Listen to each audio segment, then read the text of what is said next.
the unbelievable story behind the missing headstones. Grave markers don't walk away.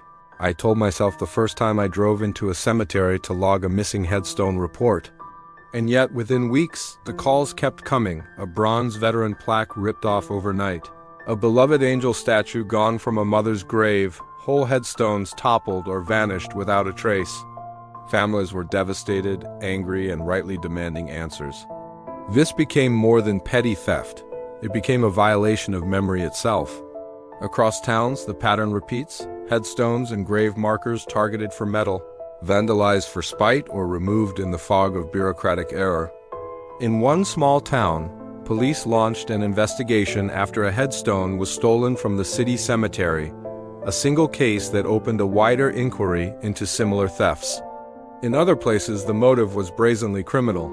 A string of thefts of bronze markers prompted arrests after veterans' memorials were stripped, metal sold for quick profit, families left with empty plots and raw grief.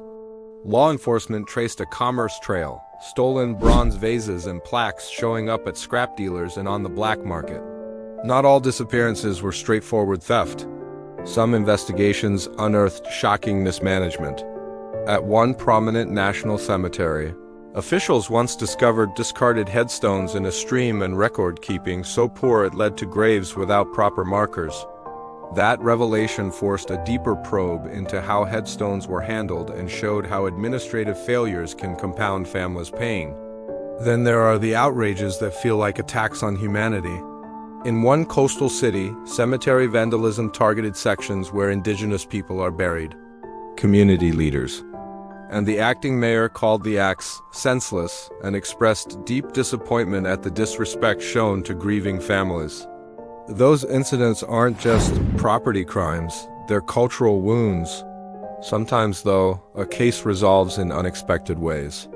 In another town, a missing stone angel, a treasured tribute, was rediscovered after frantic searching left a family in tears of relief. Small recoveries like that matter. They restore dignity and provide a measure of closure. So what does an investigator do when headstones disappear? First, log every report exactly as the family describes it. Photograph the plot. Canvass the area for witnesses and surveillance. Check scrapyards and pawn shops for matching markers. Run serial numbers, supplier records, and delivery logs. Subpoena receipts if necessary. In some complex scenes, we bring in forensic teams to examine tool marks on broken bases. Those tell us whether this was opportunistic theft, targeted vandalism, or crude handling by contractors. But there are obstacles: limited cemetery budgets, incomplete records, and delayed reporting. Some families don't notice a missing footstone for months. Thieves exploit those gaps. And when records are sloppy, it becomes a bureaucratic maze to prove who owns what, while families wait for answers. Families' emotions are raw: anger at the thieves, disappointment in institutions that don't protect sacred spaces, and grief at ceremonies diminished by absence. That human pain drives community pressure and sometimes arrests, but many cases remain unsolved without public tips or solid forensic links. If you ever visit a cemetery and see suspicious activity, record it, note license plates, and call police immediately. If you have a missing marker, contact your cemetery office and local law enforcement. Every report builds the pattern we need to solve these crimes.